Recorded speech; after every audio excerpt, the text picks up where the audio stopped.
one of the things Coach Norvell mentioned after the game and then again today was just, players dealing with, the struggles, then that affecting confidence, and then that obviously can affect performance.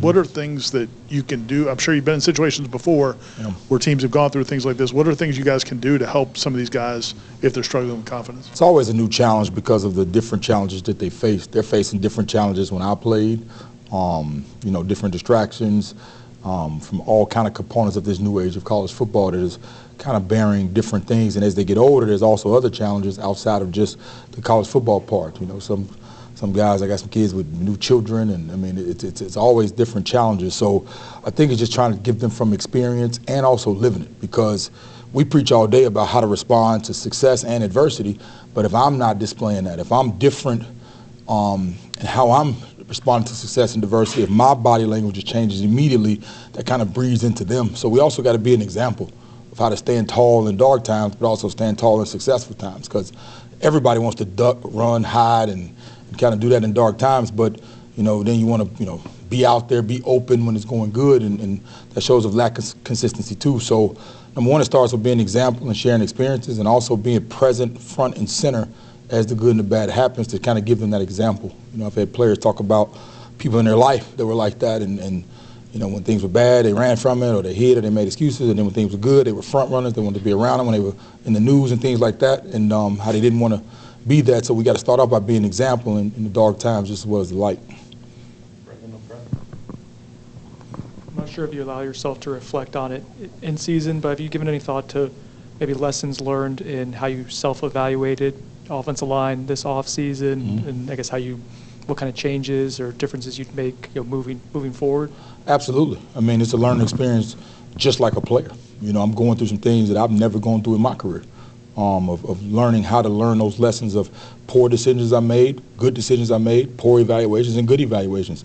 And also, different challenges, because each year, different personality, different challenge of different people. So learning how to manage that better as I move forward. So, if you having a year like this where it's not this and you're going to get anything from it and it continues, then there was no point of going through the lesson. You better get the lesson from it, because or it'll be dangerously repeat itself. So even from learning lessons from when I first got here, I didn't think that. Then I, building, line, I was, just different components of it that I got to make sure I'm applying to the future to make sure it's corrected. Hey, Coach, we asked Coach Norvell about it, but how do you evaluate and how do you kind of look at the two quarterbacks and their preparation, especially with how the last few games have gone with under, single-digit completions? Yeah, it's moment by moment. Of course, the whole grand scheme of it to be executed, but as coaches, we got to look at everything moment by moment, but what decision was made in each individual moment, and was it what we asked for, or wasn't? If it was what we asked for and there was no result, then are we asking them to do the right thing in their skill set and their management of the game?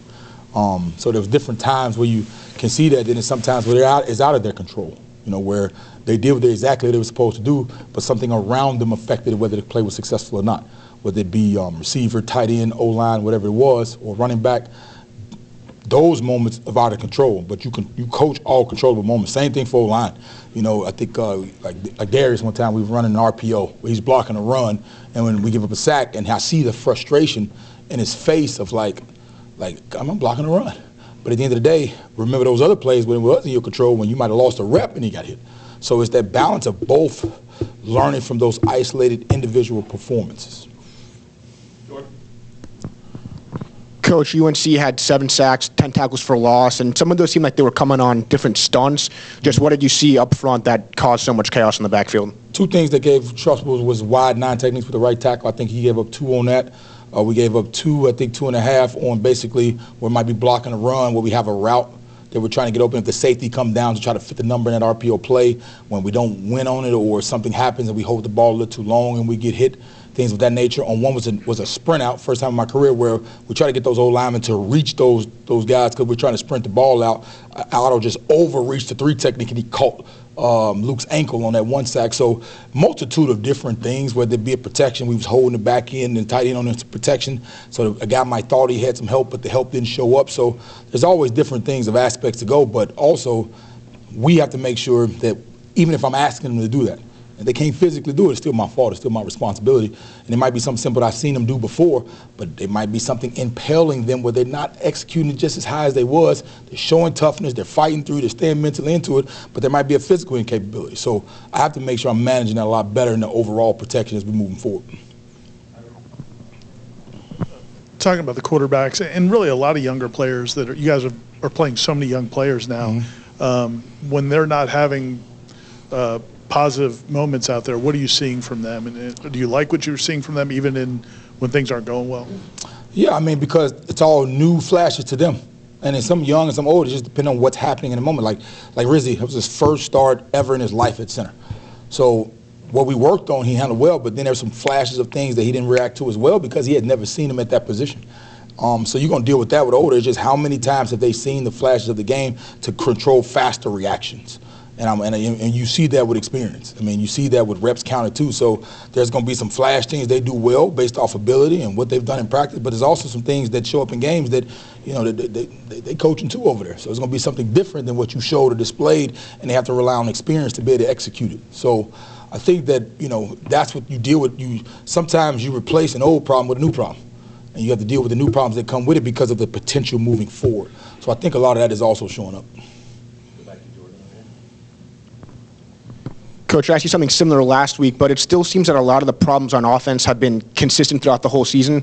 Have you seen any improvement out of anything on offense so far, or do you think that the group is kind of stagnated through 9 games in the season? No, man. If you go off overall results, it's been bad offense every day. We look the same each game, even with changes. So there's an underlying deal of we have to make sure that we're putting in people that are going to get better with the reps and not maintain the same deal. Now, some of that is out of control. Like, you got to make sure things that you can control.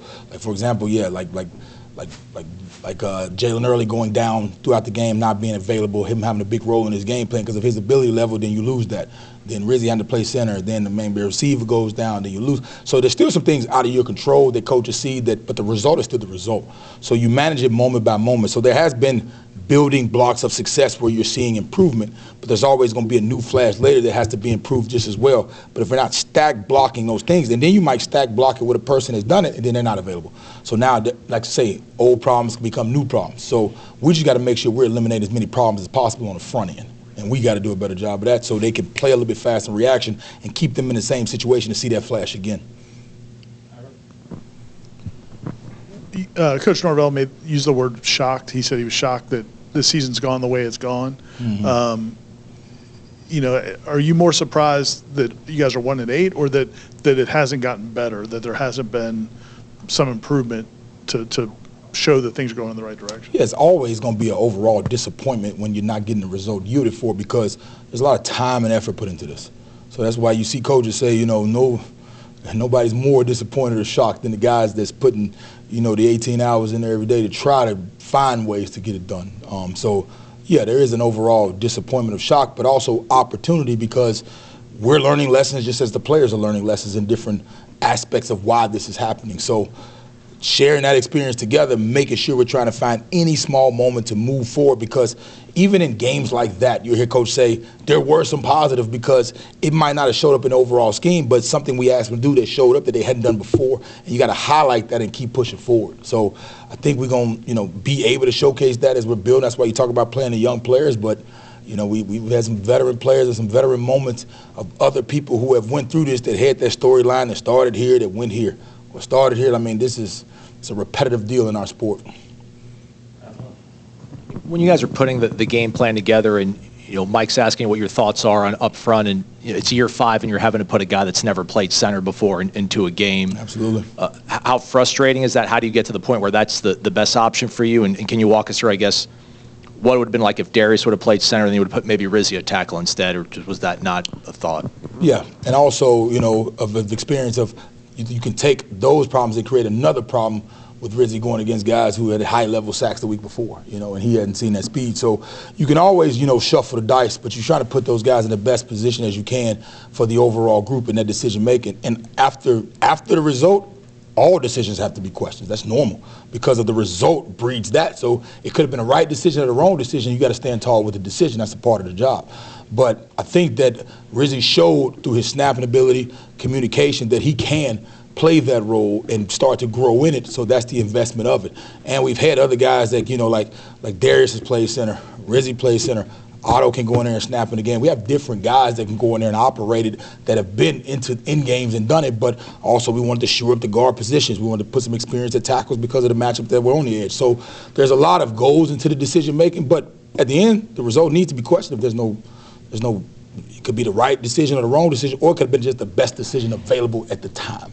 So there's still accountability on all parts of it. It's not like, oh, I made it wrong. It's still going to be accountability of whatever the result breeds.